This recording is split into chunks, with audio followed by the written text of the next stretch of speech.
Hey guys, welcome back to another Weird Wednesday. I'm Ashers, and this is. Pato. And also, Chris from Conspire Theory. How's it going, guys? oh my gosh, we have another guest on the show. Are you excited, Pat? I'm super psyched. I'm stoked. Are you excited, Chris? I'm so excited. I'm so glad you guys don't have video to see how excited I am. Well, Pat, turn on that video real quick. Uh-oh. Patreon only. If you want the goods, you gotta subscribe. Gotta take my ears off. Oh gosh. So yeah, we have we're doing another guest show. Super exciting, as you guys know by the topic already. It's gonna be interesting, but we'll get there. Pato, how was your weekend?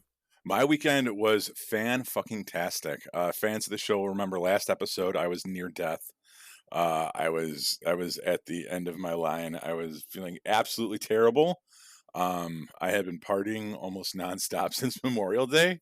It was just like a rapid succession of Memorial Day, the Wytheville UFO trip to Virginia with you guys, Father's Day, 4th of July, and then I just absolutely crashed.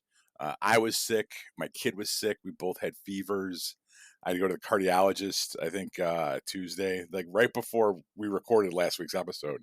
I was like at the heart doctor, and everything's fine now. But last week was a rough fucking go of things, and I'm back clean and sober and enjoying life, and yeah. So it was a shitty week, but it was a great weekend. I went and I saw Thor and Elvis. Wow. Thor was probably the better of the two movies, but Elvis was not bad, and it led to us doing our fan poll, which you guys have probably seen right now. An overwhelming majority of people thought that we should do an episode on the Elvis phenomenon, which I'm down for, man. I think it'll be neat. You know, that was kind of like one of the OG, I don't want to say conspiracy theories, but like growing up in the 80s, it was all over Weekly World News and the National Enquirer, Elvis flying UFOs into the Bermuda Triangle, whatever kind of crazy shit they came up with. Elvis was kind of synonymous with conspiracies and the paranormal and stuff. And, you know, actual history aside, I think the legend is kind of worth delving into. And it looks like we might get to do an episode on that. So I'm totally stoked. Okay. But sure. Something else I want to pimp real quick. I spent a lot of this weekend playing The Quarry. I know we talk about gaming from time to time on here. This is probably one of my favorite video games of the past, I don't know how fucking long. Anyone that's old enough to remember Sega CD when it first came out and those full motion video. Oh, yeah, Tunnel Rat.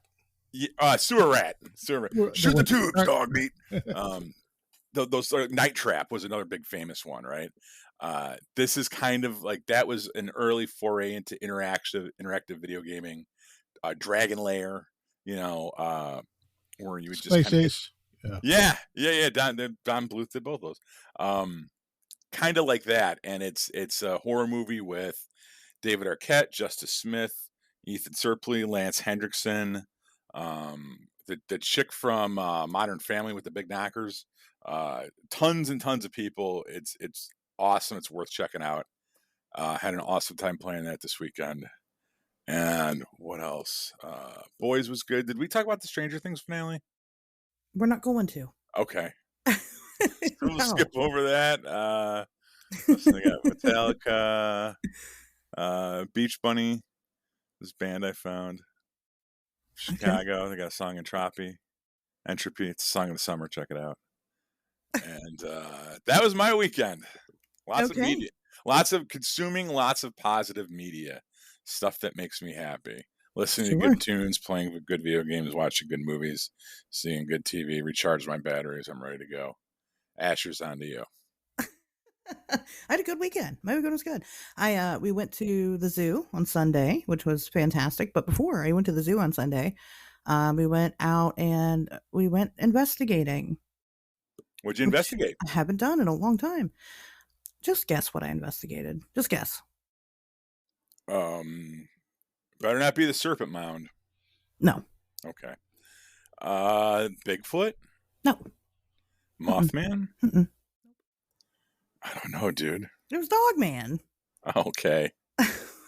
I know you hate that guy, but yeah, I did. Me and Ann went out and went to the area I was talking about last week on last week's show. And we didn't really, I'll be honest with you. I had a goal in mind, and I wanted to really, get out and really explore this area and really look for physical evidence of things. But we get in the car and Anne starts talking, and Anne did not stop talking. And that's okay. Anne really needed to vent. And so we spent most of we just kind of drove around. Nothing really odd happened until we ended up in this like weird kind of spot. And she, Anne's just talking and just, talking about her life and just things that are going on, whatever. She's just venting away. And then she stops and she goes, "Where the fuck are we?" And, because we were in a spooky area. And then, I kind of told her, but I did get to stop off in a small town right there outside of where this alleged dog man lives, I guess, or whatever. And I stopped at a bar there and I asked the people at the bar, like, "Hey, tell me about your monster." And they didn't know what the fuck I was talking about. Okay. So I'm like, well, the one woman, I'm like trying to explain it to the bartender, and he's like as hick can get. Like, this man knows very basic vocabulary and probably little to no math, right? And he is just extremely basic. And I'm trying to explain to him what it is I'm there doing, and he's not really getting it. So one of the patrons there at the bar was like, "Oh, she does like, told him I'm a 4D investigator." He didn't know what that was. I told him, and she's like, "Well, she does like so and so does. I don't know. She named some name or whatever." And I was like, "Oh, so so I started talking to her. I'm like, 'Oh, you know about this beast?'" And she's just like, "Nope." And that was it. We're not talking anymore about it. I don't know. It was weird. But we'll definitely be going out and checking out the area more and better. Where was Um, this? This was still in Ohio, or did this you is yeah, this is cross German. lines? This is Germantown, Ohio. Okay. Yeah, and so it's not far. It's about 20 minutes away from where I live. Um, So it is, very basic. But yeah, we went out there and like I said, didn't find anything, but didn't really get to look for anything either. Just because it ended up being a therapy session, and that's fine. Sometimes you got to do that, and that was just fine. I did give Anne a bunch of homework to do though, and so things are going to start, and it's going to be very interesting what we find as far as the history of the area and just all kinds of shit. But anyway, that's what I did this weekend. That was my weekend. Yeah. Hey, Chris, what about you? when you're at the zoo, did you like ask them about their security cameras and stuff? Because remember there was that supposed dog man that got spotted outside the Amarillo Zoo, Hmm. which I, that was yeah. I did not, just because, the Columbus Zoo and the Amarillo Zoo are two totally different places, so they probably use different things. You know what I mean? Like, I didn't think it would make any sense. Now, I did think because he's from Ohio, I was going to ask about Coyote Peterson, but it just didn't get to that point. There was a bunch of us and everybody seemed to like take turns bitching. Everybody was bitching, at some point in time. I'm going to say right now, next time I go to the zoo, I'm just fucking somehow going to go by myself. I'm just going to go alone because like, I am not the group of people I was with, man, they just wanted to hurry through the zoo and like go see this thing and then go see the next and go see the next. I don't go to the zoo for that. I want to sit there and actually watch the animals. Like, I want to see them do what they do. And as much as I begged and pleaded everybody else to just go on without me and let me do my thing, they would not. So, um, but it was okay. It was all right. But I didn't really get a chance to talk to the zookeepers or anything like that, which normally I do. But this was just not that trip. So, What do you do when you encounter shit energy? It's like you can either fight it, or you right. could just kind of take a step to the left and be like, "All right, shit energy, Yeah, do pretty your much. thing." Like, Like, you're just gonna be in a what? bad mood, and that's just gonna be the way you are. I'm just gonna continue to enjoy myself, and that was Right. kinda the way it was. I'm just like, my mom's like, "Oh," she's like, "Everybody's in a bad mood." I'm like, "I'm not in a bad mood. I'm just gonna keep going," right. Right. So you were with family then? I was with family, yeah, my Okay, immediate family. never mind then, because it's you're at the mercy of the whim. Yeah, Because and then with my 10-year-old also, and she doesn't mm, really care for those things, so I don't know. yeah. I Hey, you know remember what? just a real quick aside. I remember one time I'm sleeping, just in my bed doing whatever, Then my brother bangs on my door, says, "You're going to come with us to the Renaissance Fair." And I'm like, "I don't want to go. I don't want to go to the Renaissance Fair." Then they basically pull me out of my just out of my apartment, kidnap me, take me to the Renaissance Fair. And I didn't even have time to put on deodorant, so I stink. And everything is horrible. I'm having a terrible time. And then I come back, and then they get mad at me for not having fun. Right. And it's like, I didn't even want to go. I tried to tell you. So Right. so it's like, and it's just that sort of family type of thing. And it's somehow it's my fault that I didn't have fun on a trip that I didn't want to go to, Yeah. that they I dragged me to, that I asked them not to take me on. I you always know want to go to the zoo. It's just that I have to remind myself that like I don't have fun with my family when I go. Like we just don't. We all want to do. I mean, that sounds terrible, but like we all want to do. First of all, my kid doesn't give a shit. Could care less if she would rather sit at home and play video games or whatever, watch YouTube or whatever. My mom, like I said, she just wants her goal is to see absolutely everything and to do it all before noon, and that's not possible. Mm. And then it's just well, me and my sister and her little family, we're all kind of more similar. Like we can just like relax for a minute. We can stop off at the elephant enclosure and just hang out for a minute and like chill. And they're just not like that. They just want to go, go, go. So just everybody wanted different things. And like I said, it wasn't a bad time. It's just I know my preference, and I'm gonna stop thinking that I can get away with going with the family and that everybody's going to enjoy themselves because they're just not going to. So it's just one of those things. I don't know. But other than that, I mean, it was okay. It was some family time. I'm tired, from doing the investigation and then immediately turning around. Like, I don't know, just silly stuff. My mom's like, we got to leave the house by 9. And that didn't happen. It never does, right? She wants to leave at 9 a.m. and get there at, the fucking ass crack of dawn for whatever reason. And she's like freaking out that we haven't left. And I'm like, Mom, the zoo's not going to close. They're not going to close because you're not there at 10:30. They're they're going to be open still. She's just, I don't know. She's nuts. But anyway, that was my weekend. That's the what I did. overbearingness, it's just part of the territory. Mhm. It just comes with it. It's just a mom thing. You did your time. Now you're good for 3 months. You don't have to look at Exactly. you know what I mean? It's Exactly. just, you did your seasonal family hang thing. And Well, we're going to go. My daughter's gone, right? She's with my sister in a totally different town. And this doesn't normally happen. So me and my mom are going to go to the movies together. And it's going to be really interesting because like we get along, but we don't get along. We never did until very, very recent years, right? And so I'm kind of giving her another chance to be a mom. It's not her fault. She wasn't a good mom before. It's just that trauma, generational trauma and all that good stuff. So, but we're going to the movies together and we'll see how that goes. So what are you going to go see? Jurassic World, finally. Oh, The God. last person on the planet. I haven't seen it yet. Well, at least the theater will be empty.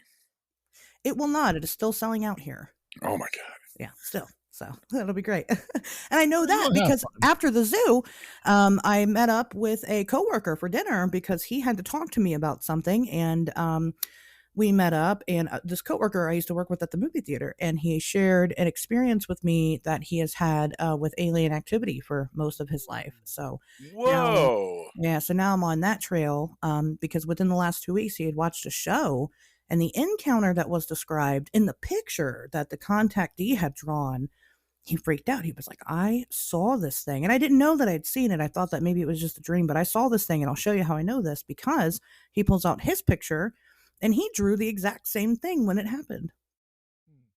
So That is insane. Is he going to come on the show? Does he have any desire to talk? Or? I mean, he probably would. I don't know. He said this is the first time he's ever shared it with anybody, but I don't think it's because he's shy about sharing it. I just think, the stigma of being crazy. But I mean, if he was in a safe space, he might come on Right. the He show. used a fake name. I mean, No, everybody would know who he is. He's an area comedian. So Yeah, I don't know. I mean, he just came out. I don't think the first response is, let me get my claws in you.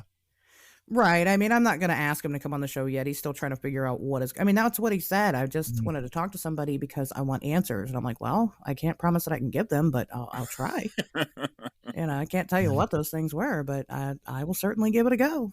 Yeah. So we'll see. But yeah, that was my weekend. So it was full. Cool. Reminds me of this trailer I seen hitting the interwebs. It's for this video game called the Gray Hill Incident, I believe. And it's one of those, really atmospheric, survival horror that's supposed to take place in a town getting abducted by grays. and from What? what I've seen of the trailer, they really did their research and trying to capture that sort of fear and atmosphere.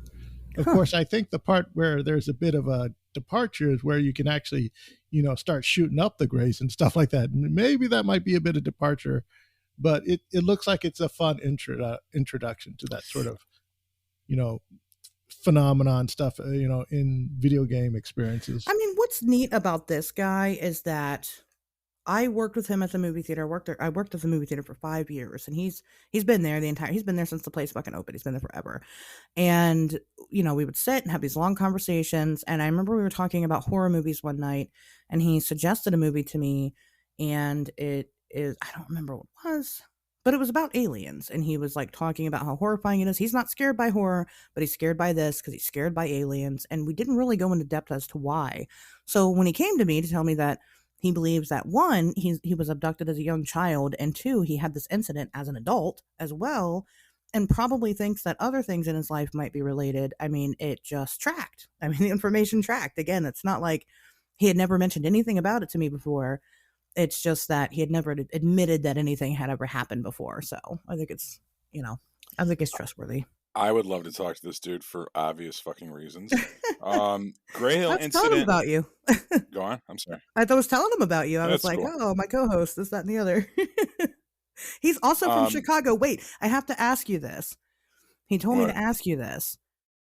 Oh my gosh, I'm not a sports person. Neither am I. Oh It's my okay. gosh, I know. Oh my god, I can't ask you this now. I When don't did he move remember. here? When did he move to Ohio?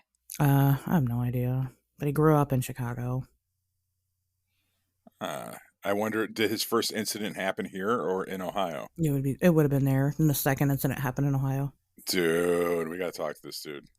Mhm. Gray Hill incident. You know what? I totally want to check this out because it's set in 1992, the Mhm. magic year for UFO abductions, alien abductions, and classic. It's exactly how Chris described it: survival horror, with where you're, you know, evading grays, but it's only available on Steam, which I have, which is the reason that the show was delayed starting today, was because my Steam starts up whenever my PC starts up. And I have to figure out a way to disable that because I got to wait for Steam to start up just to shut it down to start up my podcasting shit. I'm not too much of a PC gamer. I don't even know if my PC can handle this Yeah. thing, but it looks fucking awesome. Yeah, Gray yeah. Hill I mean, incident. Good call, Chris. most of it's like small studio independents. They're gonna go through that sort of venue. It's sort of a thing. Yeah, I'm more of a console gamer, but I will definitely give this one a shot if I can run it. Yeah, yeah. I It think looks really good. more of these sort of smaller indie studios, they're the console stores and stuff. They are figuring out a way to pull more independent content to their platforms. Yeah. Well, Steam is coming out with its own console, which is going to be like a handheld console. So that's going to be interesting. Somebody was just telling me about this recently. And yeah, they're going to come out with their own actual, like I said, it's a handheld console, but they want to do it that like you do with the Switch and you'd be able to play it on the TV too. Then you get access to all the Steam games. I'll do that in a heartbeat, definitely. That's what I was saying. I was like, well, fuck yeah, that's my jam right there. I'll definitely do that because I don't play PC games either because it's not the same thing. Playing on a computer is not the same thing. So, I get it. Anyway, you want to get into some news? Sure. Talk some news? Let's do it. What do you want to talk about first, Pato? Okay. You know what we're talking Well, about. I know there's two big ones. One of them I'm going to sit out and let you and Chris have fun with, and the other one I am all over. So, do you want to take a break from my voice, or do you want to be inundated with it once again? Oh, fuck it. I'll just get into it. So, Coyote Peterson, if you guys don't know who this is, people don't have time for us to talk about that. They want to hear the news. Coyote Peterson, is a YouTuber. He got really famous on YouTube for letting things bite him, but he's got a background in environmental sciences and zoology and things like that. It's not like this is just some random asshole on YouTube, right? He's had a show on Animal Planet. He's from Ohio, which I don't think that hurts or pads credibility, but still. Anyway, he made a post on the internet talking about how he found some mysterious primate skull in British Columbia. And the internet, at least the cryptozoology world, fucking exploded. because this guy's got millions and millions of followers all across the world. And again, people think that he's credible. So nobody really knew what to think. Well, immediately you could look at the primate skull and it looks exactly like a gorilla skull. Okay. And but still, let's see what happens. He teased he was dropping this video on Saturday, or this weekend rather. So he did. He drops this video and says right in the video, this is a what if scenario. Everything from here on out is a what if scenario. And then they proceed to find the skull. So he hoaxed. It was a hoax. He hoaxed this thing for views. And that's really disgusting. So there's that. Yeah. What really got me was the my first initial when I first saw it was through Azure's channel, and I'll admit I probably thought that she was maybe like, you know, 4D chess trying to troll me, because I'm like, oh great, she's putting this out. She's gonna probably ask, so this guy's name is Coyote. Is he one of yours, Chris? And I'm like, just because his name is Coyote doesn't mean that he's a furry. I don't know. You sure? He could be. but then of course, because in the community, so many people go by these names, so and so Coyote, so and so Fox, so and so this. And when I looked at this, I was really astonished at the level of, really good, desktop detective work that a lot of the cryptozoology and people did, yeah, matching up the skull like specifically directly to a replica candidate. Mm-hmm. That, yeah, this could be this, we're 99% sure it's this specific model.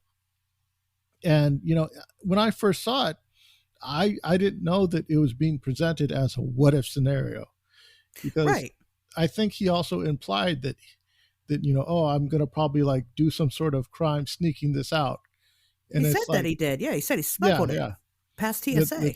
That's smuggling it past TSA. And there's a thing where, I mean, even in cryptozoology, when you're at the point where you're like openly committing like a felony and stuff like that, that's not, no, that doesn't make anyone look good. Right. That's just a sort of like, what the hell are you doing? You don't need to smuggle anything anywhere. It's like, it's evidence, you present it. But if there's some sort of shadiness along with it, like, oh, I gotta cloak and dagger this out, then you're already, spoiling the stew, so to speak. Well, there's a conspiracy that the government knows about Bigfoot and hides its existence and blah blah blah. I mean, listen, I can promise you that they don't. I promise you that they don't. I know that because the government actually makes a lot of money off of conservation. The government makes a lot of money off of things that you don't really know about, like when the when the COVID packages were coming out. How much shit in those packages had anything to do with COVID? Most of it had nothing to do with what was going on at all. And that's what Congress does, is that when they create this funding for anything, they will pad it with a bunch of bullshit that has nothing to do with the actual thing they're trying to fund. So if Bigfoot were real, you better believe that they would take full advantage of that. And they would just go right in and be like, oh, good, this is real. We need all this money to conserve these things. And most of that money would go to not that. So it's just not there. Yeah, well, culturally, I mean, if Bigfoot was confirmed, the traffic to all the nature reserves and stuff and camping sites would spike up. And of course, yeah, they would definitely, cash in on that boom, even if it's just, a temporary tourist boom. They would definitely, I could definitely see the government, renovating, camping sites and stuff like that, because they expect a bunch of, normie pseudo Bigfooters to just come just for the experience. Right. I don't know. I hate to be the voice of dissension, but like, would it go down like that, or once they acknowledge that this creature exists in the wild and it's uncontrolled and it's unregulated and it's potentially dangerous, but we can't capture it and it's evaded like detection for all of this time, could that maybe drive people in the other direction? No. Or would you not see an increase in campers but an increase of hunters? You know what I mean? I don't know if you put laws in place to protect it from being killed. I don't know if. Well, I can see the spike in hunters, but then there was like a series that was called Hunting Bigfoot or Killing Bigfoot, and I don't recall them ever bagging anything. Right. Yeah, right. I mean, it hasn't happened yet. I'm not confident that that any type of increased gun activity, would lead to anything happening. The woods are already not a safe place. You guys ever heard of Yeah, bears?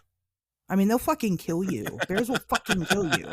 And that doesn't keep people out of the woods. You know what I mean? So, like, that doesn't make people are what the conspiracy says that the government covers up Bigfoot because it would hurt logging or it would hurt tourism but we already have logging and tourism and we have fucking bears and cougars and you know what I mean? And a million other tiny things yeah, that will and kill you. ultra ralph that are and ultra identified and regulated and tracked and They're not yeah, studied. regulated and tracked and studied. They're identified. That's it. We don't have fucking trackers on tarantulas, or we don't have tarantulas, but we yeah, don't have trackers on copperheads. You know what I mean? Like that doesn't yeah. happen, and it'll still fucking kill you. And if you want the rare and endangered, a spotted owl incident pops up every now and then, so it would just be standard procedure. Right. To be like, oh, someone saw this thing. It just doesn't make sense for the government to cover it. Why? Why? For what reason? There's not money there. Government works for money. There's no money to be had if they're covering it. They're spending money to cover it. And that doesn't track. It doesn't make sense for an animal. For an animal. That's what it is. It's an animal. So anyway, but Coyote Peterson kind of padded that conspiracy by I see what acting you did like there, pad. That's clever. well, but no, he did, to kind of be like, oh, well, I have to post these and they'll probably get deleted because the government or whatever. And it's just ridiculous when really, again, the video came out and it was just fake. And, somebody, when the news broke that it was fake, now, yes, I wanted to believe that this was real. I wanted to believe it was. Did I think that it was? No, probably not. However, for my argument, again, Cody Peterson isn't known for doing things like this. Never done anything like this before, right? He's a really credible source.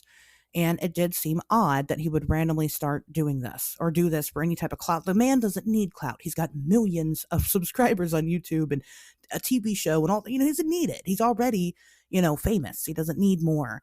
It didn't make any sense. So I wanted to hold out hope that maybe this was something. Even if it was a gorilla skull, that doesn't mean you couldn't Yeah. still find a gorilla skull in North America, right? It doesn't mean that. So I was holding out hope, was trying, watched the video. In the video, he's like, this is all a reenactment. It's, he didn't say it's not real. He just said, this is a what if scenario going forward. That's what he said. And that was it. So somebody had posed the question, like, well, if he said it was a what if scenario, then how do you know it's a hoax versus, him just putting out a tutorial of how this would look? Which is an idea personally that I have thought of presenting on the show. What if we did discover a cryptid? What would happen next? But it's the way he presented it. It's the fact that he put that post out first, made it seem like it was real, and then turned around and is like, oh yeah, guys, it was just a fake scenario. Like, no, you can't do that shit. That hurts us. It hurts my community. And I'm not going to have it. So that's what happened. Any other thoughts? Anybody have any other thoughts on the Coyote Peterson? Well, I mean, we'll know that he's desperate when he starts TikTok twerking on the skull. Then we'll know, because that's usually the barometer, is when they start twerking, then we know, okay, they're desperate for views and stuff. When the twerk comes out. I should have tried that a long time ago. Fuck. Dude, Seems to work. dude. There's still time. The thing and it pops off and these fucking, It pops up. dude. Oh, Jesus. So that's the Coyote Peterson thing. That was big news. But another piece of big news, CERN started up the Large Hadron Collider and nothing happened, except some people think that things did happen because somebody freaking blew up the Georgia Guidestones. Yeah, I was so pissed that happened on Wednesday. Why couldn't they fucking blow them up on Tuesday? We could have covered it in the show.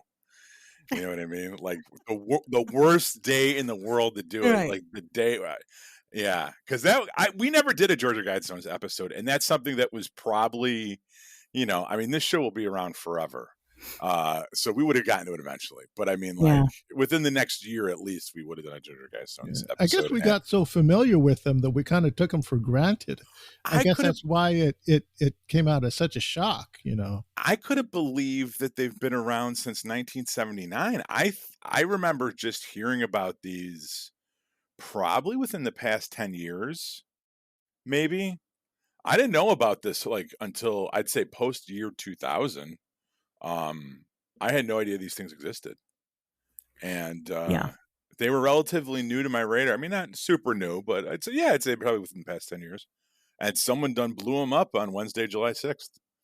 Total fucking bummer. Of course, it But happened on a Wednesday, though. I Now, know. the first time I had heard about them actually was when me, you, and Red were recording, I think, the Church of the Subgenius episode. Oh, that's You guys right. told me about them. Yeah, I'd never heard of them before. Yeah. I don't remember if it was recorded or if it was like during our after show party. I don't know, or whatever you want to call that.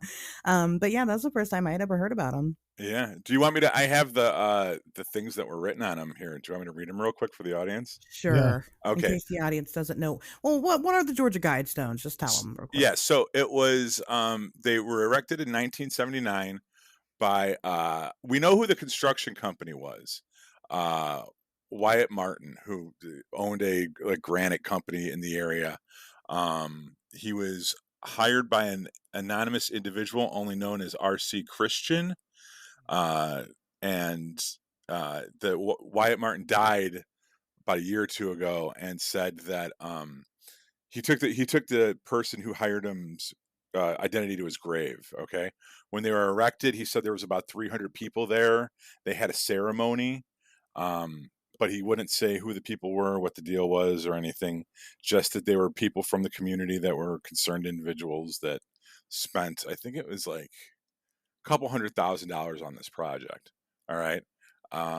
So there was it was a English. It was these slabs, and they were uh, they have these like 10 commandments written in them that some people claim to have be like the 10 commandments of the Antichrist or the satanic commandments, and they're written in different languages: English, Spanish, Swahili, Hindi, Hebrew, Arabic, traditional Chinese, and Russian. And actually, when they did the bombing, only the Swahili and Hindi slab was the one that was destroyed. But they ended up taking the whole thing down because it was structurally not sound after that explosion. Right. The explosion was caught on camera, and this was because of acts of vandalism in 2008 and 2014. Some of the graffiti defacing the structures read "Death to the New World Order" and "I am Isis, Goddess of Love." And those were incidents that come out that played into the overall lore that the site was somehow affiliated with satanic worship or the occult. Um, so what these huge slabs said were, like I said, 10 commandments for uh, I guess you would say like rebuilding society after an apocalyptic event. Yeah, That I think it says something of that nature where it's like how to restart society after an apocalypse or something of that nature. And then right, some people want to make the argument that it's pro eugenics because it recommends that you need to get the population down to a specific number for something to for it to work.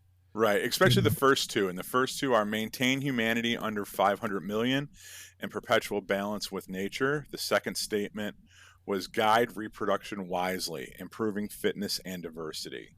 So those are the two statements that people claim have to deal with genetics or eugenics, and they think that it has something to do with the Antichrist, New World Order, rebuilding the world. Which I don't I get that tie. I've never understood. Aren't like the people that are like super conservative, like, doesn't that make sense? So let me get through these real quick, just because Sure. I didn't Okay, know what go they ahead. were until I actually read them here. Sure. So I'm sure our audience is in the same boat. Number three, unite humanity with a living new language. Four, rule passion, faith, tradition, and all things with tempered reason. Five, protect people and nations with fair laws and just courts. Six, let all nations rule internally, resolving external disputes in a world court. Which right then and there is not fucking globalism. Avoid petty laws and useless officials. That's kind of a Republican stance. Balance personal rights with social duties. Prize truth, beauty, love, seeking harmony with the infinite. And lastly, be not a cancer on the earth. Leave room for nature. Leave room for nature. Repeats that last one twice. So I mean, now people get a little freaked out when they see maintain humanity under 500 million. because then you start, because that's, I mean, I don't necessarily think it's a bad idea, but like, how would you enforce that, right? That the enforcement of that number one rule is a little dicey because you talk about population control. But once you get past that, and also guide reproduction wisely, improving fitness and diversity, which doesn't, you talk about diversity. So obviously, we're not talking about all white people necessarily here. Well, it But sounds once you like get, everybody's got an axe to grind with it, with one issue or another, because there's one thing that confirms one camp and then another that confirms like another camp. So everybody in their camps would have a reason to stick a knife in this.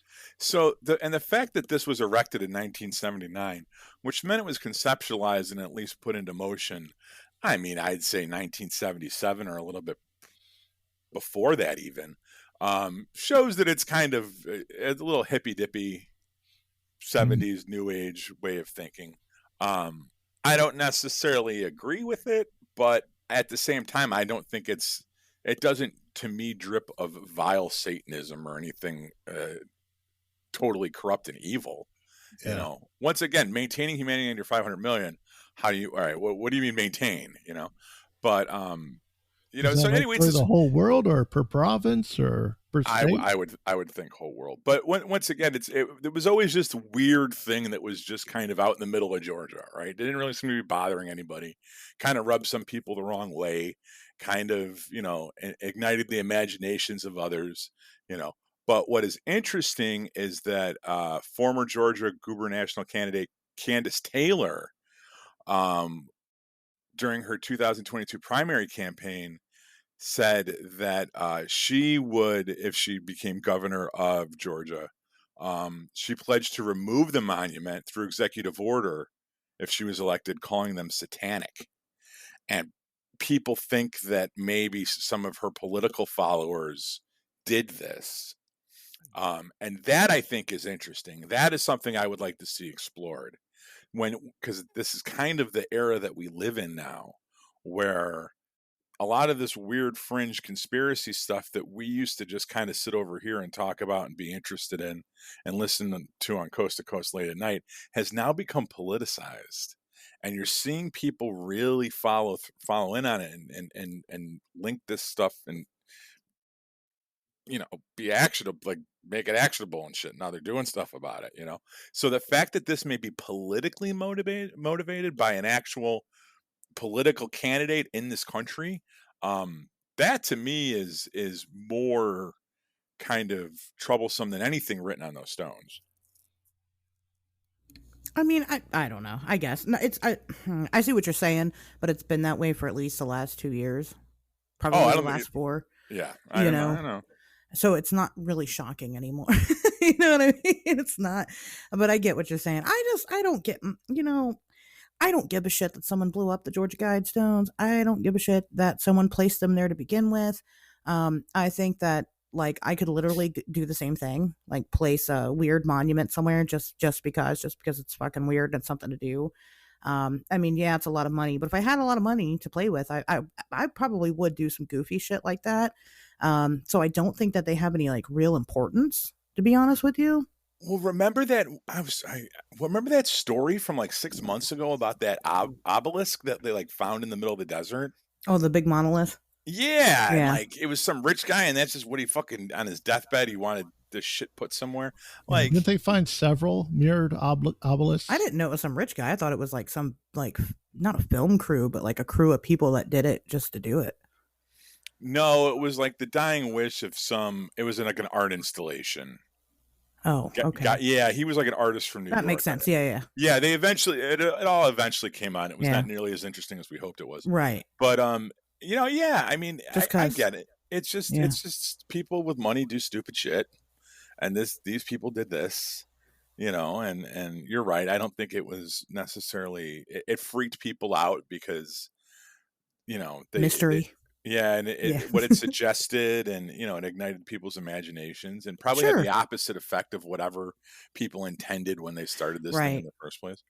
But its destruction and the fact that it's tied to I don't know. I'll shut up about it I for should now. come forward and be like, my father put them there. It was my dad, and because anybody could, You know what I mean? Fucking anybody could lay claim to him and we wouldn't fucking know. We would have no idea.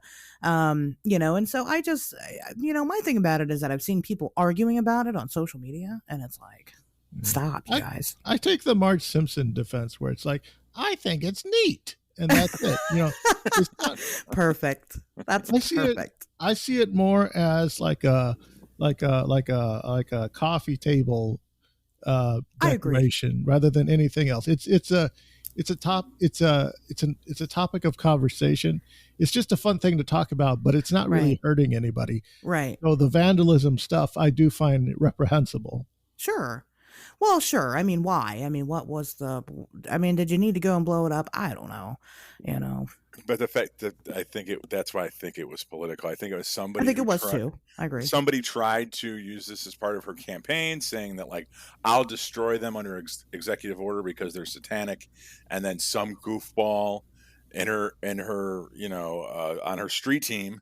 Yeah. You know what I mean? Right. Made some homemade C4 and just fucking blew them up. And was like, oh, if I do this, you'll love me, or whatever. People do weird shit. Yeah. So that senpai notices them. You know what I mean? Speaking of which, and Monuments has been on the chopping block, unfortunately, for a while. Listeners of the show, if you want to do weird shit to get Asher's attention, we encourage you to what should we make people do if they want to get attention to the Wednesdays We Talk Weird show? Weren't you trying to get them to show their feet or something? Yeah, you know what? Actually, thank you for bringing that up, Chris. We have two people now, and I won't mention who the second one was, but there's somewhat of a mild celebrity in the paranormal community that have agreed to do this, where the slips are in the mail to them as we speak. One pair should be arriving this week. The paranormal celebrities should be getting hers next week. If anyone else wants to, I think we only need maybe 2-3 more people, and we got enough for a calendar. Yeah, if you want to model our On Wednesdays We Talk Weird slip-ons, just shoot me a message on social media and with your mailing address and your shoe size, and I'll send you out a pair. Yeah, Pato will send them out. We have not had any men do it yet. I wouldn't be opposed to that. I think, or theys and thems, like anybody. Right. We are equal opportunity or after we get through today's program. Well, you have to have feet. Yeah, right. Or paws. Or you could have paws. Equivalent. Or some type of equivalent. You have to be able to wear the slides wherever it is you can wear them at. As long as you can put them on your body somewhere and you can take a picture and you don't wear toe rings, then you can. Yeah, the toe rings thing is I will not budge on that. But we're going to start seeing these things. We're going to start seeing these things on flippers, aren't we? Probably. I hope so. We're going to be putting them on seals, and Walrus is going to have them, and it's like, yeah. I was thinking penises. Listen, if you buy a pair of slides in a decent size, and Pato will let me know what that size is. I don't know. I have this in a large, I guess, in a large size, and your penis takes up the entire length of it. I will then send you an additional free T-shirt. So you'll definitely please Senpai if you fucking do that. Fuck blowing up the Georgia Guidestones. If you could balance your hog at one of those things on your hog, then fucking it's got to take up the whole space though. It will raise one of Asher's massive eyebrows, and she will fucking send you a T-shirt. Send you a T-shirt that she's worn. Oh, well, yes, I will. Yeah, I'll wear it. I got plenty. So. Oh God, I can just see those things propped up on Bad Dragon horse dildos now. Oh Jesus! It's got to be your own appendage. It has to have nerve endings, at least. She could spot a fake cock at 50 paces. So no sending pictures of. Yeah, I own enough of them. Yes, do that. Also, subscribe to the Patreon. We just dropped our new Weird World episode last week on Arizona, which I know we advertised last week, but let's advertise it again because you guys aren't sending me enough of your money. Go over there, subscribe to the Patreon, listen to all the great content there. The Mothman Prophecies audiobook is over there. It's not finished yet, but it's a work in progress. You'll get it as it comes out. As I mentioned earlier in the show, I'm doing investigations again, and you guys will be the first people to see the Patreon subscribers to see what exactly is going on. A lot of the stuff that I do and I investigate, I don't put out on social media because I don't know. I hang on to it just in case I might use it for future books or documentaries or things like that. But over there, it's fair game. So you do, and is already exclusive content over there that you can't see anywhere else. So go subscribe and also join the Discord server, and you can talk to us over there. We're gonna have watch parties coming up. Maybe we'll watch The Men Who Stare at Goats. Maybe, maybe, maybe. We'll see. But we'll watch a bunch of other things, so it'll be great. So that's all I've got to plug. Are we ready to talk about furries now? Let's do it. So, Chris, we had you on for a very specific purpose, and actually, you reached out to us because you heard us talking about this topic on on another episode of ours. Yeah. I noticed that you had like a few kink centric episodes in the past, and and I figured, hey, I'll come by. I'll try to. This is a topic that I happen to intimately know about. Sure. And I figured, hey, why not lead with this? Because, I'm not going to get on your show because I have a paranormal podcast where I do artistic recreations of people's alien abductions. Nope. It's the fur No. stuff. No, it's got to be furries. Being a fur fag is what's going to get me in the door. Well, you were right. So, no.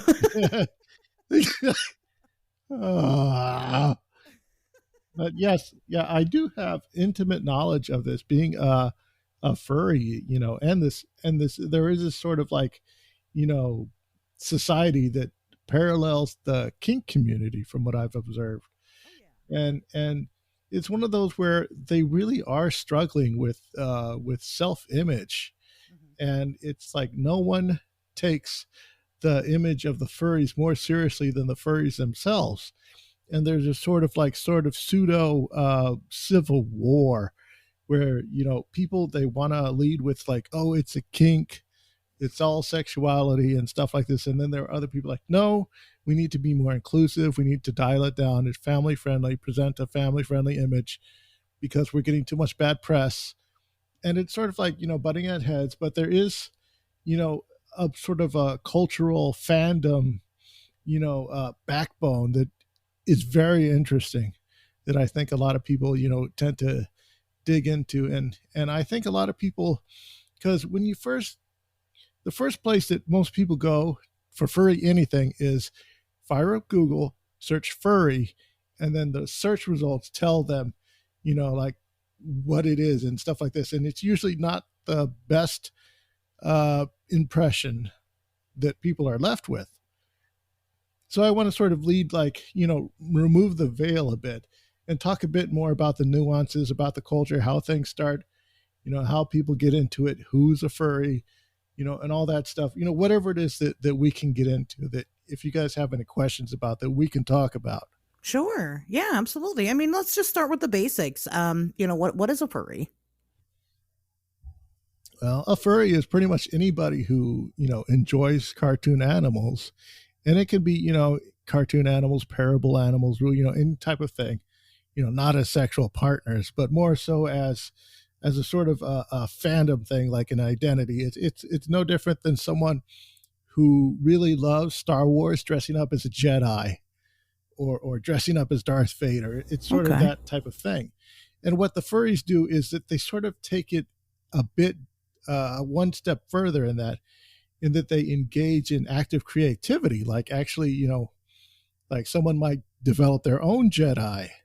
And this is sort of like that and a step beyond, but it's more like developing your own species and mythos and stuff like that to go with it.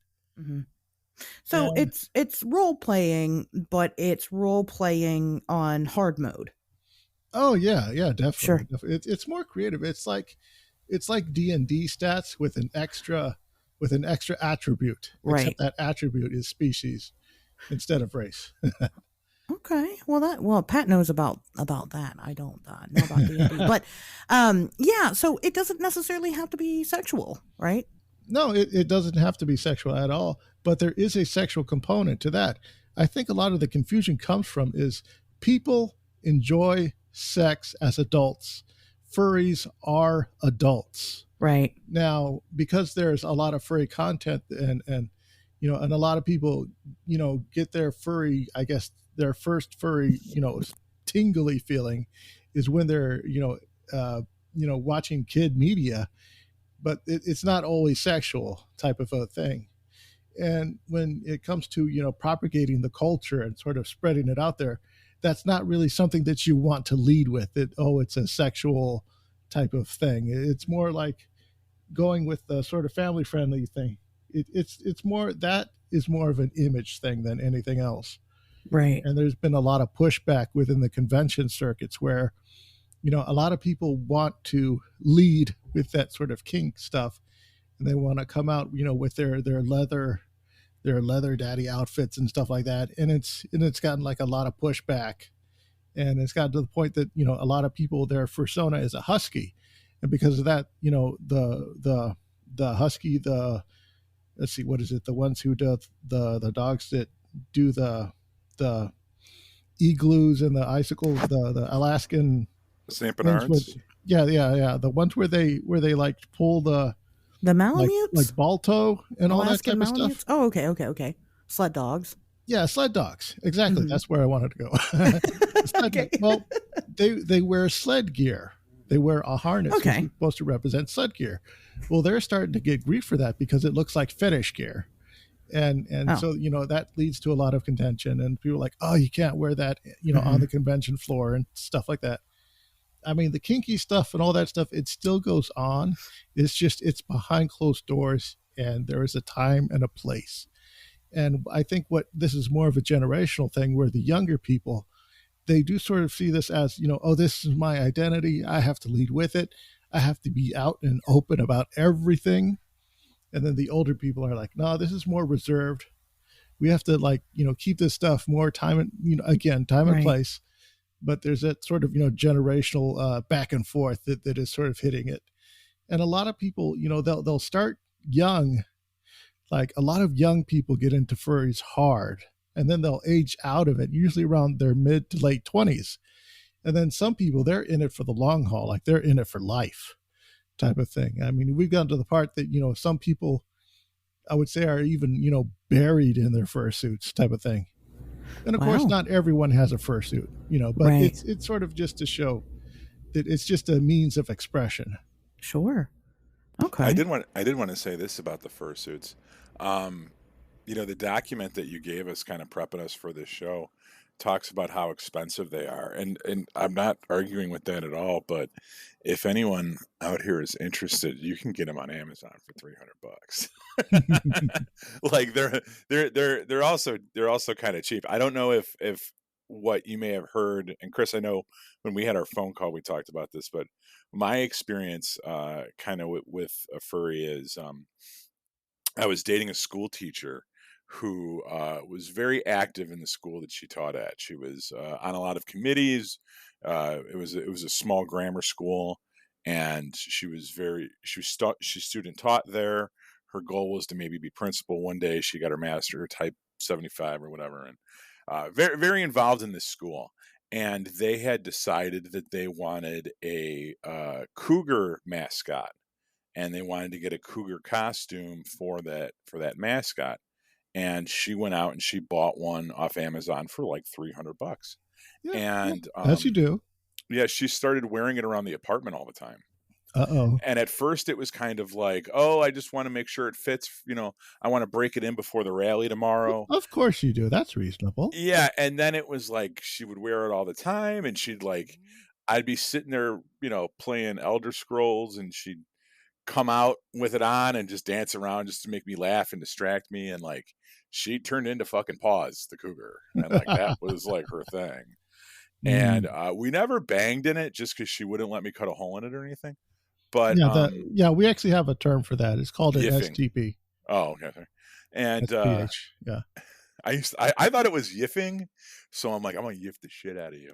Like, I might have just made that up, but like I had read somewhere that yiffing is what it's called.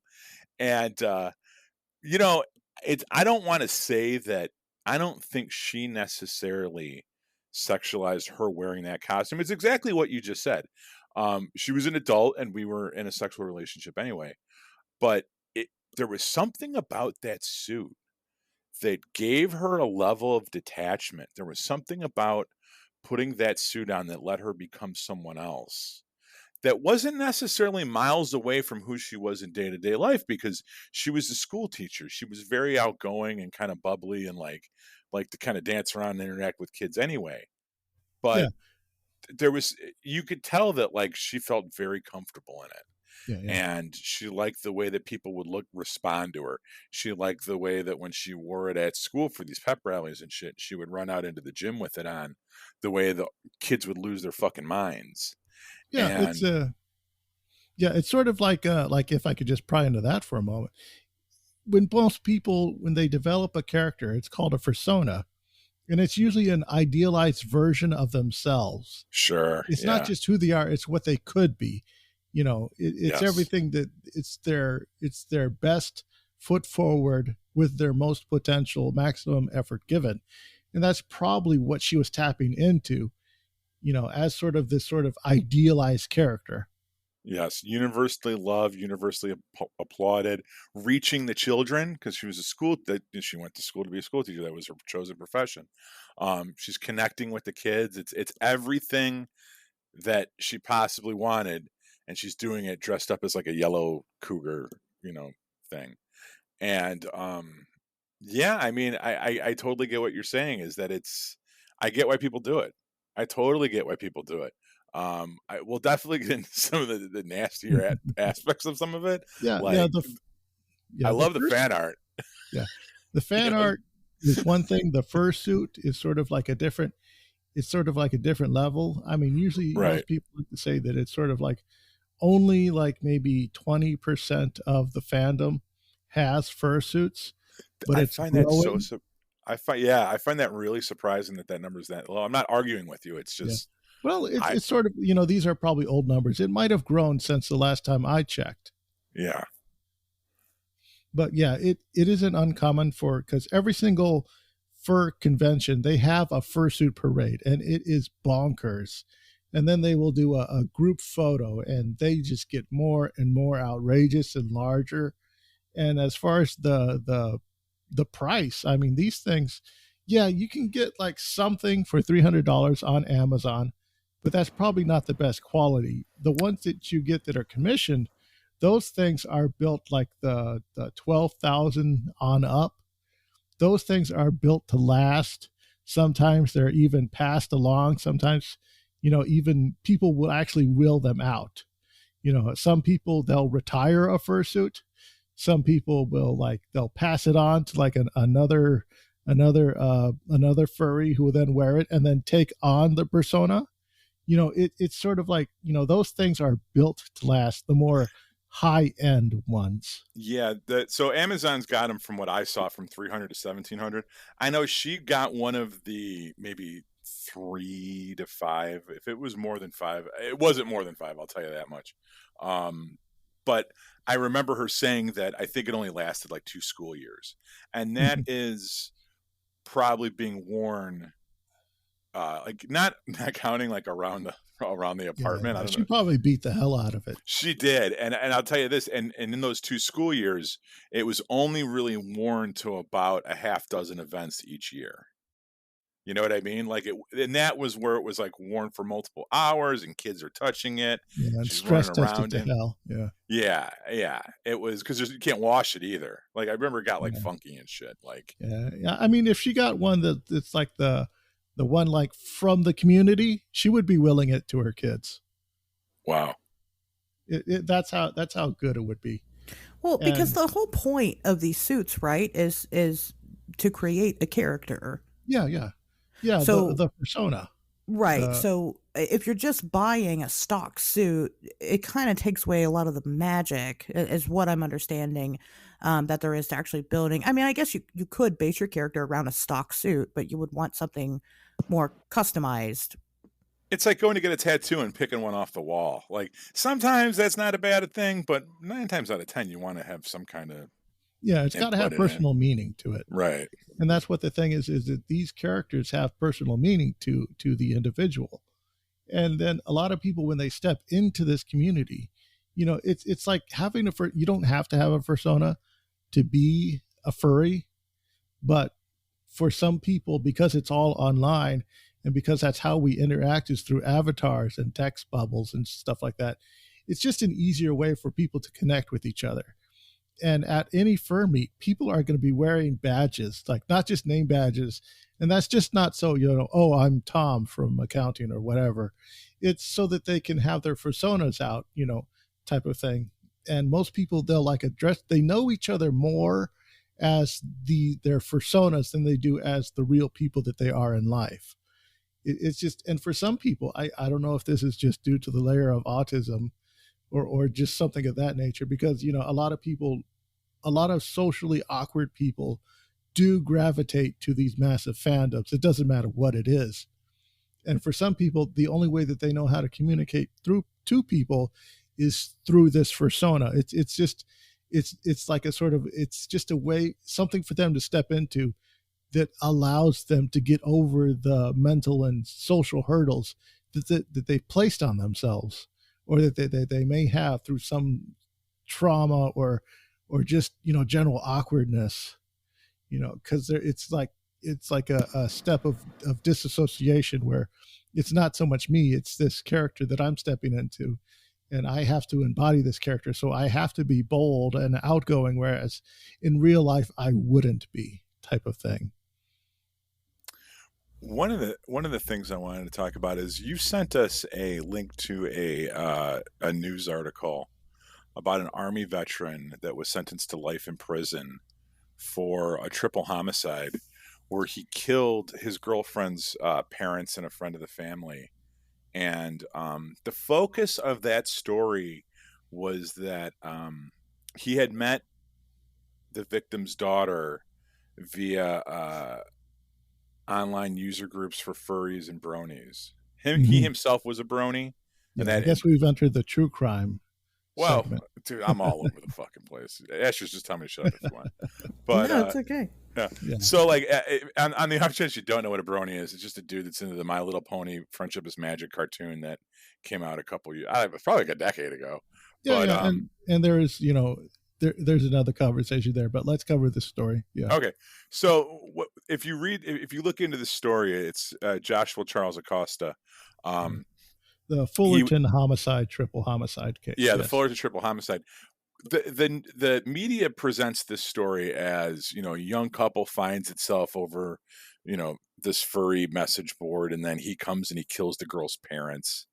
And arguably that's what happened. But Yeah. what's also interesting about that is that the girl, the victim's daughter, claimed to be a victim of domestic abuse. She was being abused by her stepdad, molested, she said, physically abused by her mother.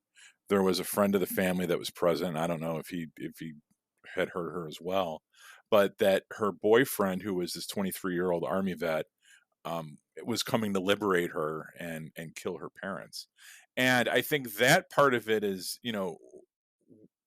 worth exploring as well, because what I see from that side of the story is you have two trouble. You have a girl who's being abused at home that found solace and eventually salvation through one of these groups. I'm not saying that this guy should have killed her parents if the abuse was actually taking place, but if that narrative is correct, you know, this was a way for her to connect with somebody outside of a very very dark home life.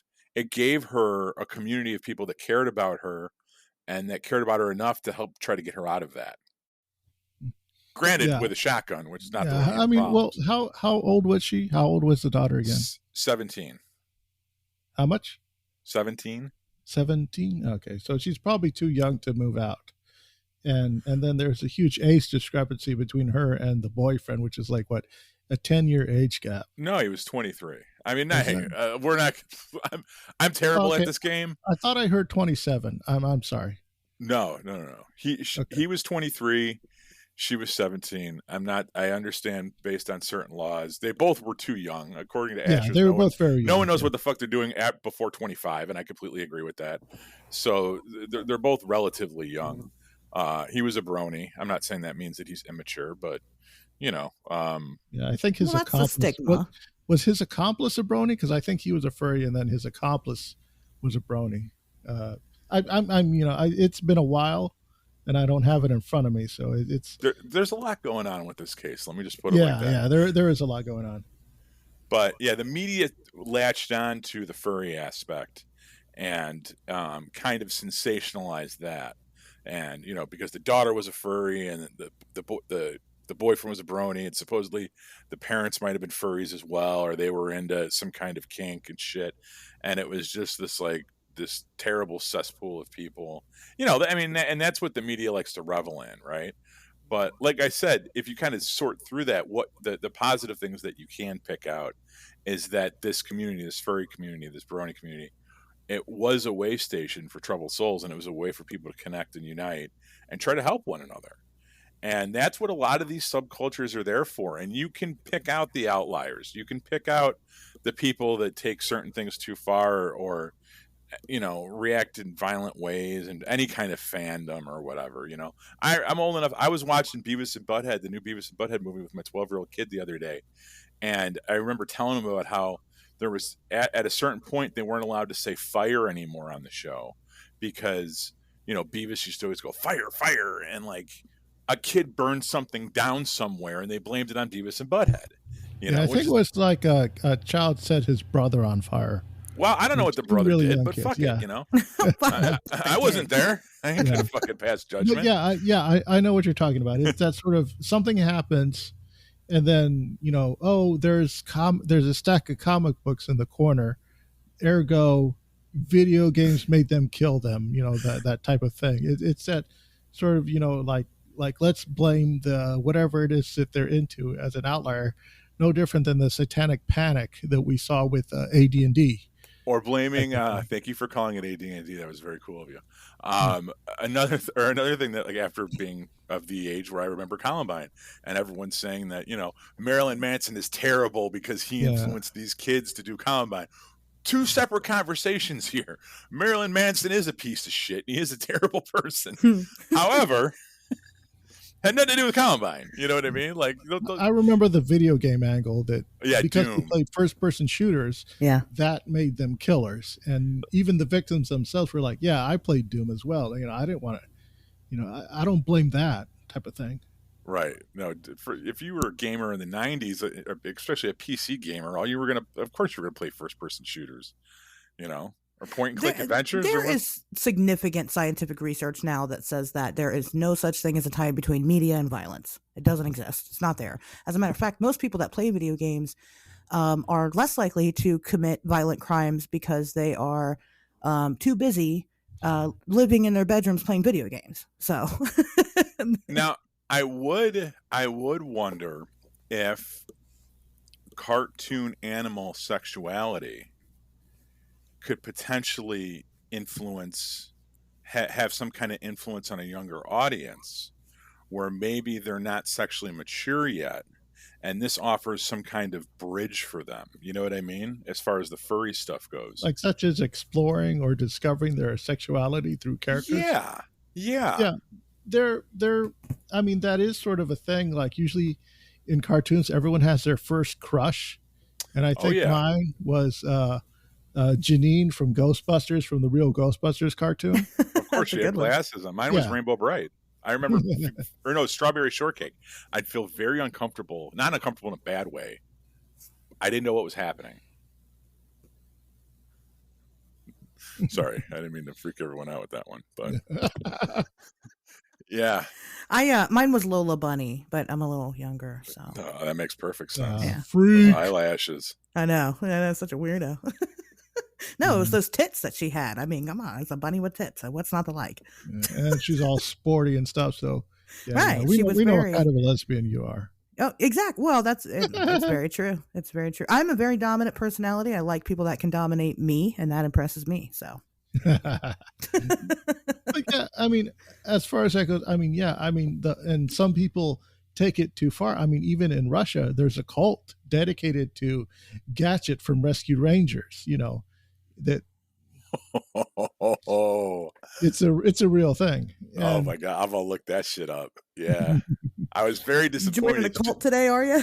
I was, if there's a cult to join, it would be that one. I was very disappointed that they did not do enough with her in the Rescue Rangers remake thing that was just on Disney Yeah, that Plus. movie. Yeah, It was a great movie too. It was it it was was the cute. modern I day liked it. Who Framed Roger Rabbit, and man, I think they purposely didn't do a lot with her because how do you not just? I mean, I don't want to go on about fucking a cartoon mouse, but I'll go on about fucking a cartoon mouse if you guys want to hear it.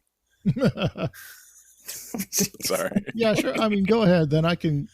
Oh Uh, my god. and I Oh can segue that into my talk about Disney's no, Robin just Hood. go do your Yeah, let's Disney hear about talk. the Disneys. Yeah. Yeah, I'm sorry. Yeah. Disney is often responsible for what we refer to in the community as furry booms. One of the Right. earliest, of course, is the 70s, Disney's Robin Hood, where I guess a lot of gay men experienced sexual awakening through the watching the movie Robin Hood. Like they saw this cute sort of character and they felt like a sort of sexual awakening. And I'm sure, it's like not so much that he's a fox, but it's his personality type. And that's just the media that they were able to be reached through to get to them type of thing. And you'll see it like every few generations. Every generation will have their boom. I think the latest ones that I can think about was like maybe Disney Robin Hood, and then on to The Lion King, and then Zootopia, and then the latest one is Turning Red from Pixar. Hmm. That one caused waves in the community where we'll see the sudden like uptick, like this sudden explosion of attendance in the furry conventions, mostly because of that. So you also have these, just something I want to bring up before I forget it. You have these Disney adults. Is there overlap there between that and the furry community? Because I would think that there would be. Disney adults that are furries that frequent. Yeah, we hear. I mean, yeah, I'll see them like quite a bit about where they'll post their vacation photos in the Right. communities, the furry communities that I'm in. We see a lot of that, and Okay. a lot of the adult. Yeah, a lot of them are furries. I can't say that all of them are, but Sure. Yeah, my But if, wife's if a, my wife's a yeah, Disney adult, and there's no overlap there, yeah, unfortunately. yeah. that I you know mean, of so far. if they're gay, more than likely they would be. If they're gay and they're male, most likely. And that was another thing. I mean, when we talked about it, you're saying that the furry community is primarily gay men specifically. Yeah, I have a theory for that. It will probably change and Sure. adapt as the next generation and as social media evolves. But in my personal theory, my personal conspiracy theory, is that the during the 80s, the early 90s, and early 2000s, you could be whatever the hell you wanted to be online. But there was really Right. no way for you to, in real life, explore your sexuality. So, what a lot of people would do is that they would then have these personas and they would experiment. It's either you go to college, you experiment, or you go into a BBS forum or whatever it is and experiment, your sexuality there through these characters. Some people discovered, hey, I really like this thing. And then they sort of, embellish that and they become that. And then they realize, oh, I'm actually gay, whatever, and so and so. And then I Interesting. think what happens is that it's a safe, uh, almost judge free, almost encouraging venue for them to go. And it's not related to their real life. It's not related to their job. It's not related to anything. So Right. they can go, act upon their impulsions and have no consequence, have no judgment, and just explore a community, Hmm. explore something of that nature.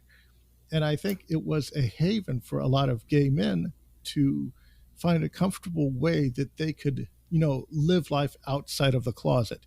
Right. Now that more homosexuality is more open and it's destigmatized, I suspect that a lot of that will go down.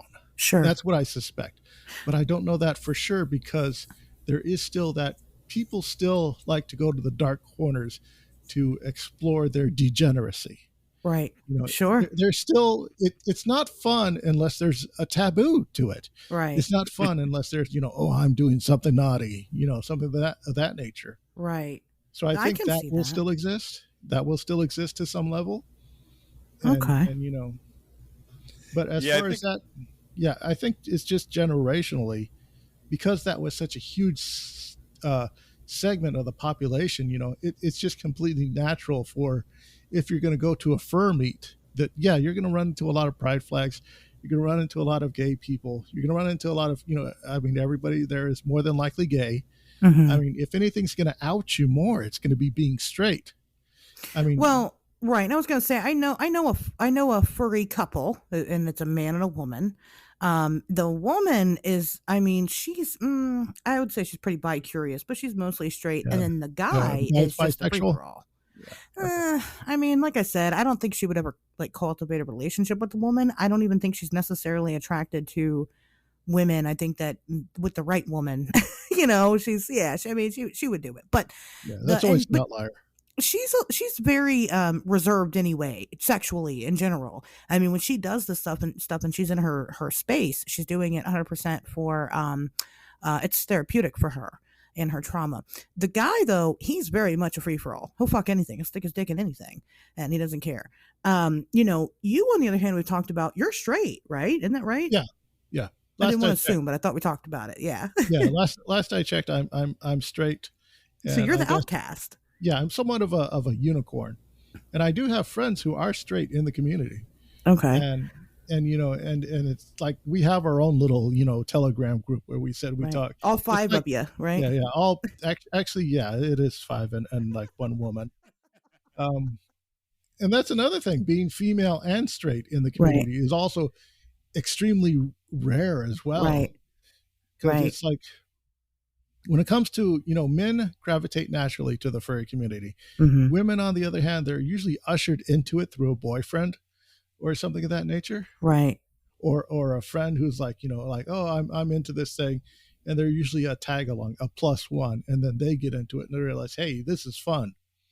It's very rare that you'll find, because there are so many more, I guess, positive reinforcing outlets for women, that they really don't need to find that positive Just reinforcement having for indiscriminate them. sex is really empowering for us, So I mean Yeah, that's yeah, so I that's understand cool. that. And I guess only if you want to up your ante with, like I said before, a bad dragon horse dildo, Right. or an alien tentacle type of thing. If you want to, up the ante, then yeah, that's where you like enter into the furry fandom of that nature. But it's sort of like I mean, yeah. Where was I going? I got a brain fart. I just We're talking about how you were immediately straight. horse dildos and then brain fart.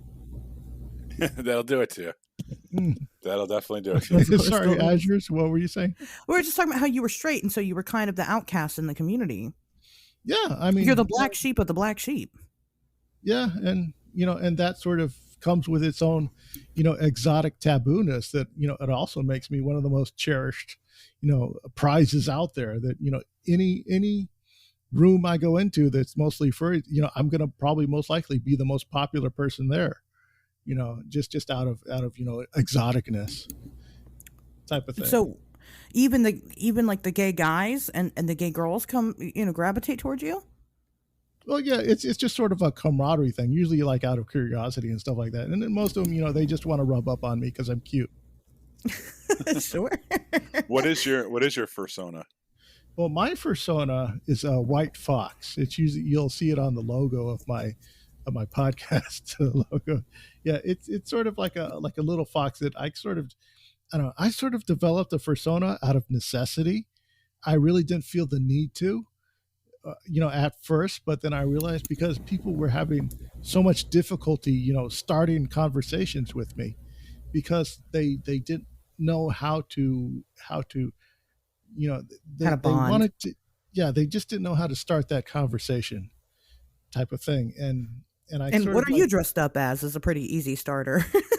yeah, yeah, yeah. And I sort of like did it because I sort of did it somewhat reluctantly, because I kind of felt like I had to. And I went Okay. through a few, I guess, starter species. because usually when most people enter the fandom, they're still discovering themselves.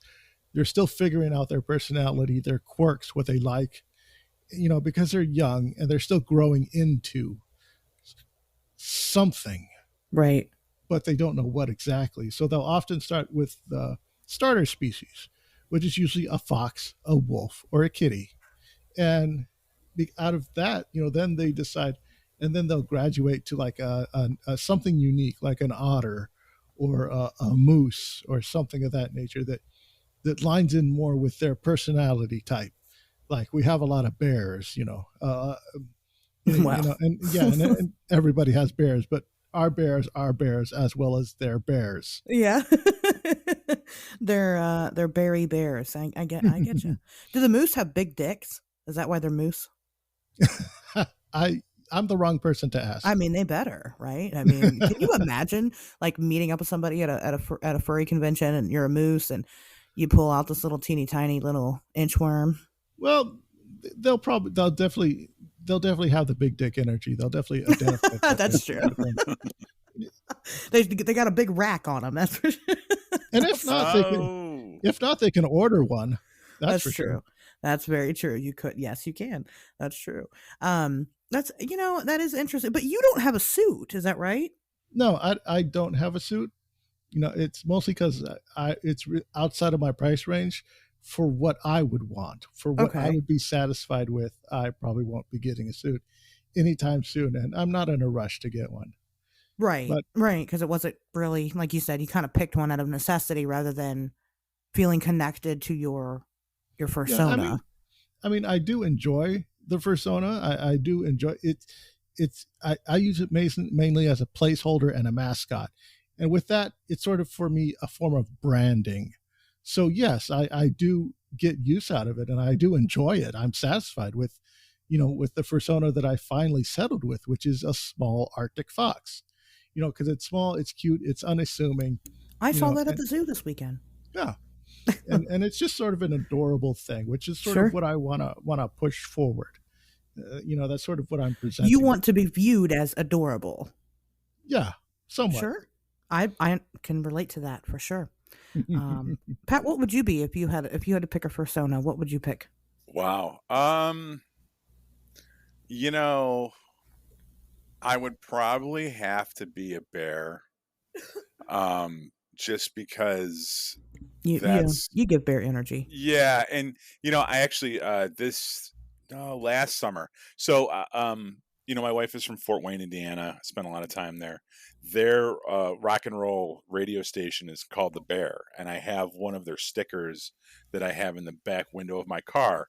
Mostly because when I drive around Fort Wayne, I have Illinois plates. The cops are less likely to fuck with me if they see the Bear sticker because they're like, "Oh, he must be from here or something." Is the way my mind works. And I really like the radio station. I was in traffic on Lakeshore Drive last summer during Pride Month, and someone pulled up alongside me and was like, "Happy Pride Month." And you could tell it was like this old Oh. queen. And I was like, "Yeah, Happy Pride Month." He's like, "I saw your bear sticker on the back Oh. window." And I was like, "All right." And he goes, "Yeah, have a good month." And he pulls off on his tricycle or whatever the fuck he was That's driving. so cute. And it was like, I was like, I don't mind that at all. Yeah, Um, I'm yeah. That's definitely, yeah. yeah, That's why people wear the badges, because it's a conversation starter. yeah, I'm definitely, I would definitely give off bear energy. I would definitely eat a bunch of otters. That's what they call little bear boys that like the bear daddies. Uh, it's kind of like my thing, I guess. It's not the worst thing in the world. I mean, I guess I would rather be a wolf, like if I could really pick, Yeah. because Well, obviously wolves are cooler than bears. But we'll kind of overused in the community because but that's not my fault. I don't give a fuck. I don't care that. everybody wants to be cool. You know So what? So what? it's Everyone an likes uphill battle. Metallica. I know we're not having the Stranger Things conversation, but it's one thing shouldn't. I don't give a fuck if every Tom, Dick, and Harry also likes being a wolf. I like being a wolf too. Goddamn it! And I'm sorry I'm late to the party, but no, I have my son convinced that we descended from wolves, Oh my god. and and that the reasons actually this is pretty cool. The reason that wolves howl at the moon is because many centuries ago the moon tried to come down and the wolves got together and fought it, and when the wolves howl at the moon, it's the wolves telling the moon, "Don't come back down here again, or we'll do what we did to you last time." Listen, we need to do an entire episode for your son to listen to when he's like 25 On like and he can shit that your dad understand told things. you that's not true. Yes, because you He have so pretty many stories of these. he pretty much knows by now that he's not part wolf. But like but no, when I would say, yeah, we would turn into a wolf. And there's this like puzzle that we found because my wife does puzzles and she frames them. And it's like this Native American woman with two wolves. And I'm like, there's me, there's you, and there's mom. And mom's a Native American woman. And me and you are the two wolves. Oh, And yeah, wolves are fun. they're Yeah, cool. Oh fuck, yeah, why would you want to be a exactly. wolf? Yeah, When you stop exactly. being wolves, all the Native Americans also turned white. Is that? Yeah, I No, mean, my wife is actually for his birthday. My friend Leo showed up, and he's Hispanic, and all the other parents thought that he was my wife's brother. Like people think that Oh, my wife's okay. Hispanic all the time. I wish she was. Fucking You like can pretend that she a was. white German chick from fucking Indiana. Listen to John uh, Mellencamp. Fucking Oh, eats corn. Jesus. Anyway, but okay, yeah, Pato would either yeah. be a bear or a I wolf. mean, you know, the species, like the starter species. Yeah, a lot of them have baggage, but that's just because it's popular. Yeah. I mean, everyone in the community, the foxes are known as pretty much the sluts, the bicycles of the community. They're like Oh, often written off as the most promiscuous I love sluts. of the. I mean, there's even how there's flat Earth and a hollow Earth. Sure. Yeah, there's a furry galactic model. It's that the Okay. entire universe exists in a giant fox butt because they're the only ones who would stretch their asses out enough to even fit the universe in there. Well, Asher, hey, if anyone wants to Hey. do commissioned artwork, Asher's is definitely the fox. Pato's the wolf. All right. Jesus. Jesus, yeah. I hope that happens. That's. I'll get working on it. Candace, Juggalo, baby. Whoop, whoop. Get working on it. Oh my God. Is Candace a juggalo? Yeah, and she actually texted me. She's Oh working on my the banner God. right now for our next event, and she was like, whatever it is. But I know one of the juggalos, his daughter was a furry for a while. She and was she just grew out of it, or she got too yeah, popular. she grew out of it. She grew out of it.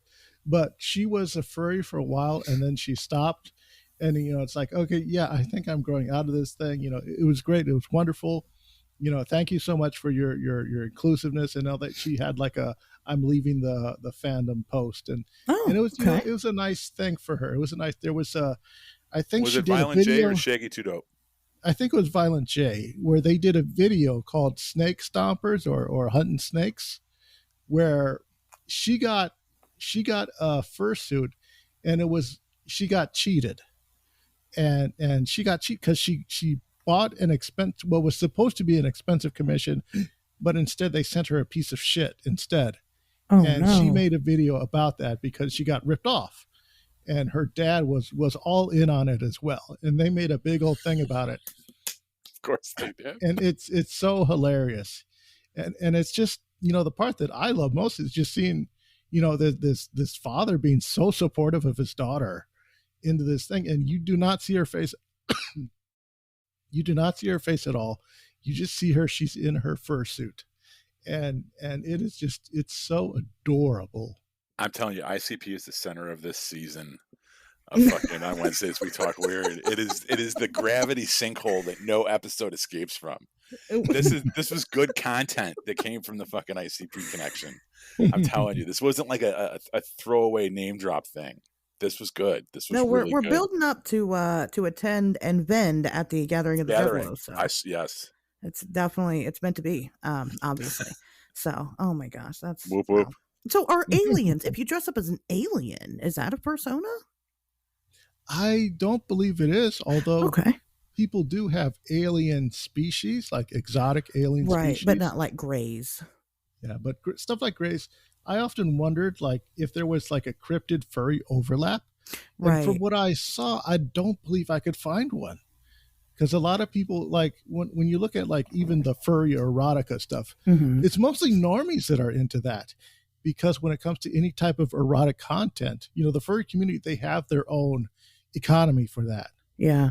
Whereas anyone who's like looking for something, different and new, they're going to probably lead into the paranormal type of furry or not cryptid erotica when they want Right. something different and strange. Right. Well, which is, I think, is interesting that there's not, because cryptid erotica is becoming really big. It's really a big thing now.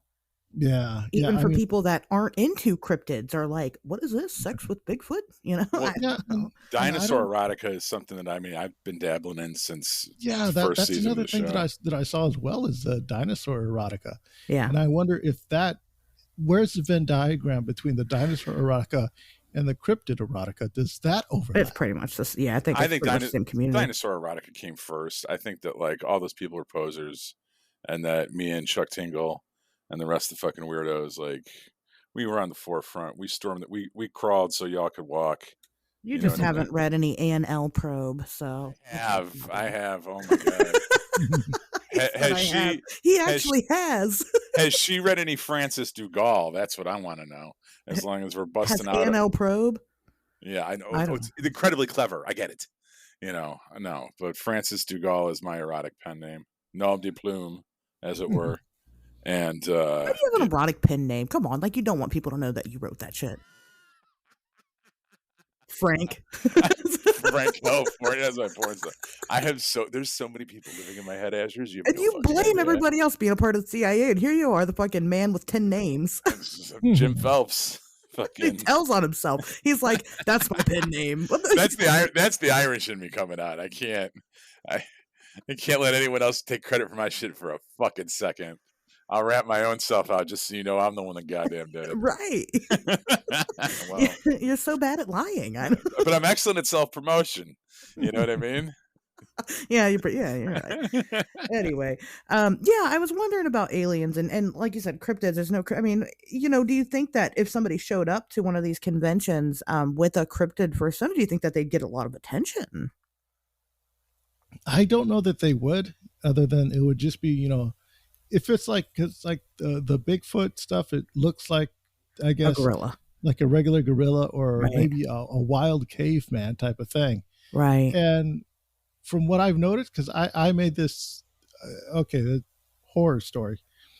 One time I went to a anime convention, not an anime, a furry convention, and they have a thing where you can like rent out a artist alley table, like $5 for like a whole day, and it's just in the corner someplace. It's sort of like a you just go there with your sketchbook. It's not for professionals. Mm-hmm. And I just rented one out, and and I had been doing the comic book circuit for a while, the Comic-Con circuit, and I had nothing but superheroes, human superheroes. And when I put my art out there displaying it for the people, they were like, Okay. it's like, I mean, they weren't the audience, and they were like, Right. humans. And if it's anything that's too human, they might be, because that's not what they're there for. They're there for the animalistic. They're there for something exotic. I mean, yeah, you have the human in that, maybe like as far as the being bipedal and stuff like that in nature, but it's got to have like a animal type head or something like that, or it's got to have a tail of some nature. It's got to be something different. It can't Right. be just the same old, same old.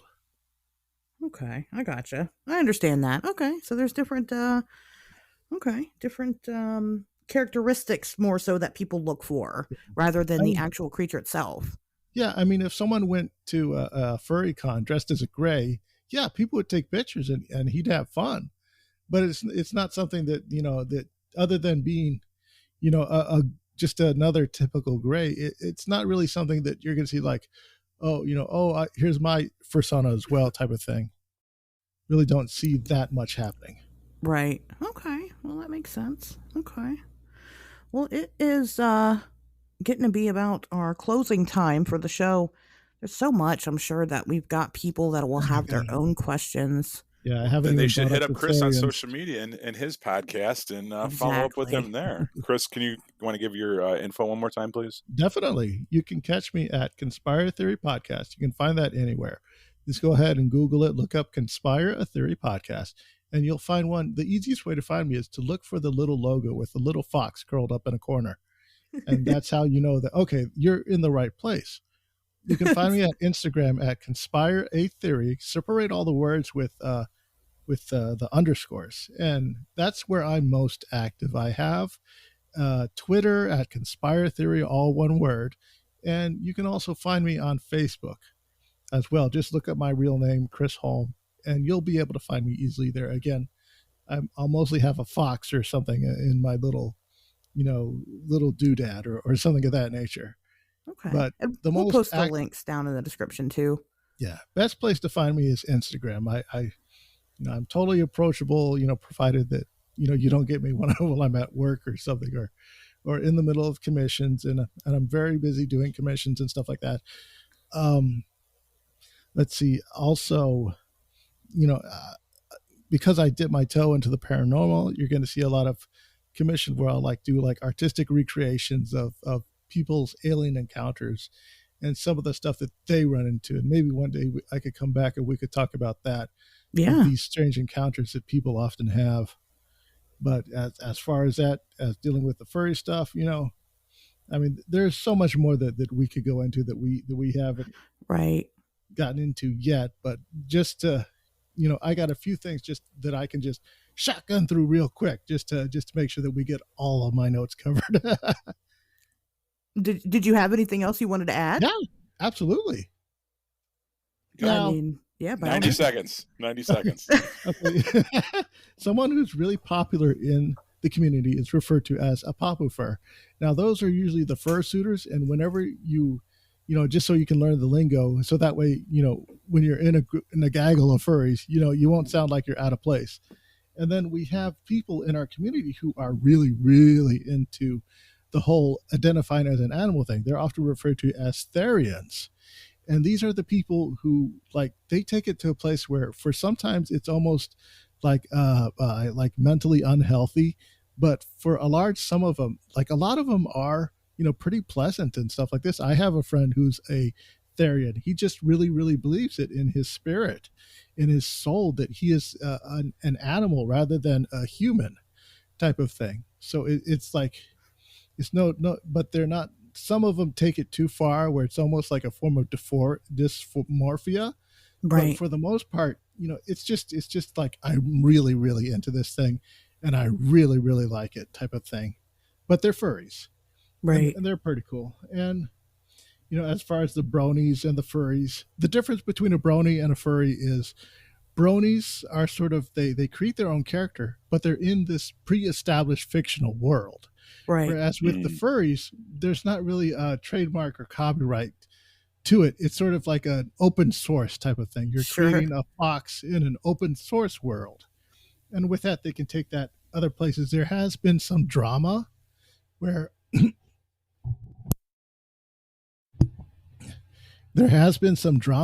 some people have actually tried to trademark their species, where they create a new species and then they trademark it. And then when other people sort of adopt it or identify as something close or similar, they get hit up by like cease and desist, like some drama.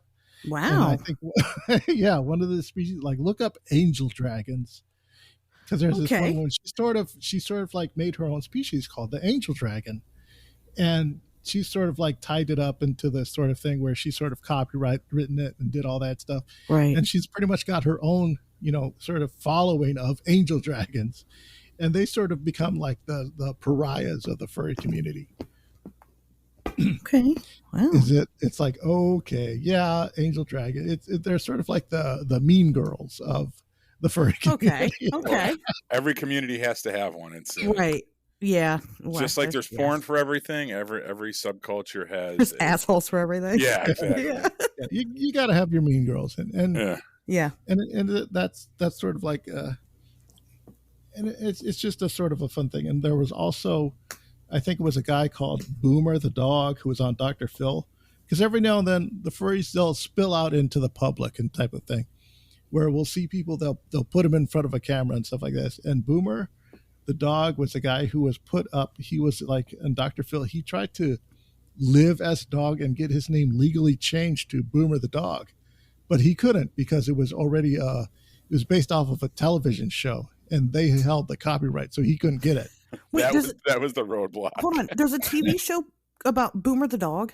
I think it was Canadian or something of that nature. So my uncle, it's every like a single Cana- dog he's ever owned, he's named it Boomer. And like it's a joke that me and my mom have. Like we talk about whenever we get a new animal, like I'm gonna name it Boomer. Yeah. I think it was an old children's show sometime in the 70s or the 50s. It was a very old like Canadian television show. My uncle's not And that this- old. I don't know what his deal is. And this guy, he was like he's probably in his 60s now, but when the Dr. Phil came out, he was in his 50s. And he would like live in a dog house inside of his house, and he would eat dog food, and he made his own suit of Boomer the dog, and he was sort of this personality type of thing. And it was very, very cringy. But at the sum of it, the guy was very harmless. He was nice and cool. He didn't do anything. He was a weirdo, but he didn't do anything mischievous or delinquent. He didn't scandalous. Yeah, he wasn't a bad guy. He was just a weirdo. It's just weird. And that's what's going to be on my tombstone. Not bad, just weird. Wasn't a bad guy. Yeah. Yeah. Which, along with your 10 other names. Right. Which actually might be populated sooner rather than later if I don't get the fuck off the show. That's true. So, that's true. Yeah, Pat's got to go. He's got to go parent. Yeah. Sorry, guys. Yeah. It's okay. That's a problem. I've pretty much just wrapped it up here. I'm pretty much done. If you guys got anything else, I'm ready to go. Chris, we love you. Thank you for coming on. This was an excellent episode. Remember, look at Conspire Theory on Instagram, Twitter, and everywhere else. Podcasts. Yeah, absolutely. All right. Well, with that being said, guys, we'll see you back here next Wednesday.